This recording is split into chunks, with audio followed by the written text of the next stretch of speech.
Hey, fifth grade. This is probably going to be the only video that I'm going to make for you this week, so it's going to be a little bit longer maybe, but it's going to kind of explain the entire week, because we are now down to the last 2 weeks of things. So today you should have turned in the last of your skill sheets. Today's May the 4th, so May the 4th be with you. I am wearing my Star Wars shirt in honor of today being May the 4th. So, May the 4th be with you, coordinates for the day. A week from today, May the 11th, is when your Australian poster is due. So don't forget to be working on that. You'll attach it to LMS, attach it either to like this Friday if you get it done early, or May the 11th when it's due. Don't attach it way back to where I signed it. I'll never find it. But aside from you working on your Australian poster, we're done with Australia and we're moving on to Oceania. Before we talk about anything in the book, let's talk about how assignments are going to go this week. We are wrapping things up. So, I am purposely giving you your quizzes out of order. I'm going to give you quiz 36 before quiz 35. Because quiz 36 is knowing the capitals, which you'll find on Continent Study 3 at the back of the book. And then it's a map that you will find on page 302 and 306 that tells you. So you're going to do that tonight. That's your homework tonight, due tomorrow. Then you're going to have 2 simple solutions quizzes this week. We have a total of 2 simple solutions quizzes. We have a total of 3 simple solutions quizzes. We're going to go and get them all in the 2 weeks. So we'll have 2 simple solutions quizzes. So tonight you'll do quiz 36. Tomorrow you'll do a simple solutions quiz. Then Wednesday you'll do quiz 35, which will be front and back. It's a map on the back and some questions about Oceania on the front.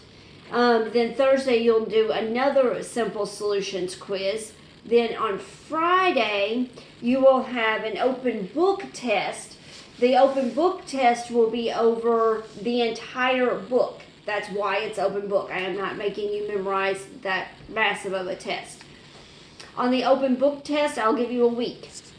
So I'll sign it on Friday. It'll be due the next Friday, the 15th. As far as the open book test goes, if you're really stuck on a question, type on the LMS wall, hey, I'm really stuck on this one, can't find it. If I see it first, I'll respond first. But if I don't see it, another student can respond. But don't respond with, this is the answer. Instead, respond with, hey, I found it on page 30, or it's in the chapter on England, or point them in the right direction. Just don't flat out give them the answer. So that's going to be assigned on Friday, whatever this Friday is, the 8th, but it won't be due till Friday the 15th. So, once my camera is done falling, so that's an overview of how the week is going to go. As I said, except for working on your Australia posters, you're done reading about Australia and watching videos about Australia. So now you're going to read about Oceania, starting on page 300. North and east of Australia, scattered throughout the wide Pacific Ocean, lie between 20,000 and 30,000 islands. That is just mind-boggling to think that there is that many different islands. These Pacific islands are known collectively as Oceania. The islands vary in size from rock piles to thousands of square miles. Some are uninhabited, others are crowded with people. The islands of Oceania are divided into 3 groups: Polynesia, Melanesia, and Micronesia. Polynesia means many islands, so of course it's the largest group because it's many islands. Think polygon, many-sided figure. Poly means many. Melanesia is the island with the largest population. And then Micronesia, of course when you think micro, you think small. So Micronesia is the small islands. And then you'll read about the climate of it, resources, industries, government, and then you'll read about New Zealand. And Papua New Guinea, Then 16.3, you'll start talking about Antarctica, coldest continent at the bottom of the world. The continent of Antarctica is at the bottom of the world. And then as you can see by looking at the world map on page 314, it's in both the eastern and the western hemispheres.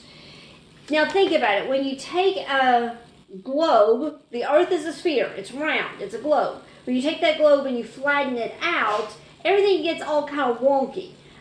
Because you can't take something that's a sphere and then flatten it out and things not get all bent out of shape.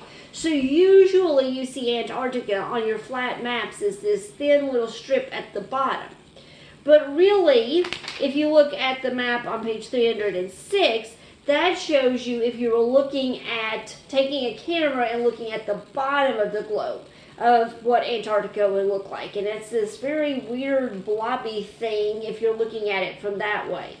And so then it goes on to tell you about landforms. Of course, it doesn't have a lot of landforms because it's just frozen, but it does have Vinson Massif, tallest peak. And then you'll read about discovery and exploration, Antarctic explorers, and you read about some of the animals that live in the Antarctic, and then of course you end by reading about penguins. So that's the week, kind of an overview of the week in one day. I will be assigning more stuff next week, so keep checking on RenWeb. Don't think just because we finished reading the book, we're finished. You'll have assignments every day this week. You'll have your Australia poster. And like I said, at the end of the week, you'll have that open book test to be working on next week. So see you next week.